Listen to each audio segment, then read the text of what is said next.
Bapak, Ibu, dan saudara yang dikasih oleh Tuhan, terpujilah kepada Tuhan. Hari ini kita masih boleh berjumpa lagi lewat media ini. Kita bersyukur Tuhan masih kasih kita jantung yang berdetak, nadi yang berdenyut, nafas yang masih berhembus. Ini terbukti bahwa Tuhan masih berikan kita kehidupan, di mana kita punya kesempatan untuk menyenangkan hati Tuhan, melayani Tuhan, bahkan berubah dari kehidupan lama menjadi kehidupan yang baru. Nah, hari ini saya ingin membagikan satu renungan tentang keletihan. Ada kata-kata yang sering kita dengar, bahkan mungkin kita juga sering ucapkan, lebih baik capek badan daripada capek hati. Nah, Bapak Ibu, capek hati ini membuat kita merasa tidak bisa berbuat apa-apa. Kalau capek badan, kita istirahat dan bangun, kita segar kembali. Itu sebabnya kita merasakan betapa beratnya jika hati ini capek. Ya, Bapak Ibu, apa solusinya kalau kita menghadapi hal ini? Kadang kita berada di posisi yang benar-benar bingung, benar-benar susah, tertekan, walaupun kita dalam keadaan rileks, tapi hati ini tetap merasakan berat.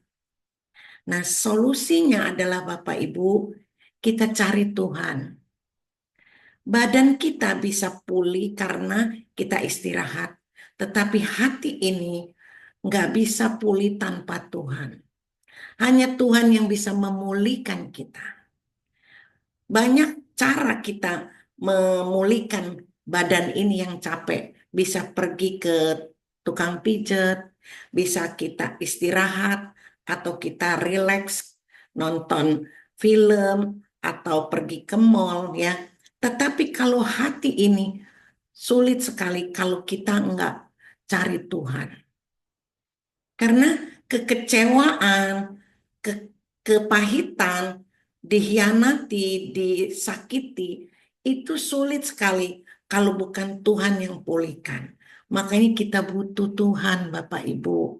Ya, walaupun banyak hal yang membuat kita letih, tetapi Tuhan itu bisa memberi kita penghiburan, kekuatan, dan sukacita. Apalagi solusinya kita jangan mengandalkan kekuatan kita sendiri. Apapun yang kita miliki, nggak bisa tuh memulihkan hati kita selain Tuhan. Itu sebabnya banyak orang merasa kalau dia punya banyak uang, dia bisa mengandalkan uangnya. Kalau dia punya banyak sahabat atau teman, mungkin dia bisa mengandalkan temannya. Atau dia punya jabatan, mungkin dia merasa jabatan dia bisa membuat dia lega. Tidak, Bapak Ibu. Tuhan saja yang kita andalkan. Karena segala sesuatu yang kita miliki, baik itu kekayaan, jabatan, atau teman-teman, nggak bisa kita andalkan. Seringkali datang mengecewakan. Jangan sampai kalau kita mengandalkan orang lain, bukannya kita pulih keadaan kita, malah tambah capek. Akhirnya kita stres dan depresi. Apalagi solusinya? Kita renungkan firman Tuhan setiap hari. Karena firman Tuhan itu bisa menjawab setiap masalah yang kita hadapi. Firman Tuhan jika kita hidupkan, maka kita akan mengalami kehidupan yang Tuhan berikan kepada kita. Nah, hari ini saya punya satu ayat yang ingin saya bagikan dalam Mazmur 34 ayat 18. Tuhan itu dekat dengan orang-orang yang patah hatinya, dan Ia menyelamatkan orang-orang yang remuk jiwanya.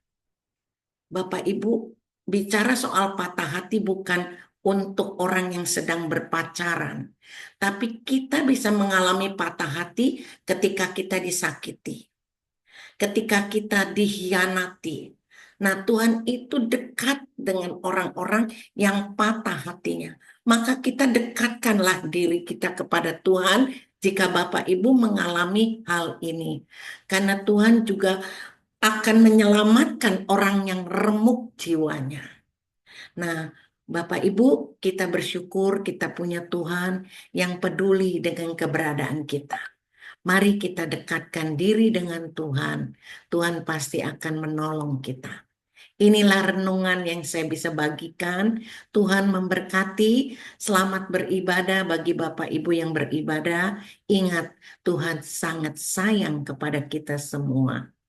Amin.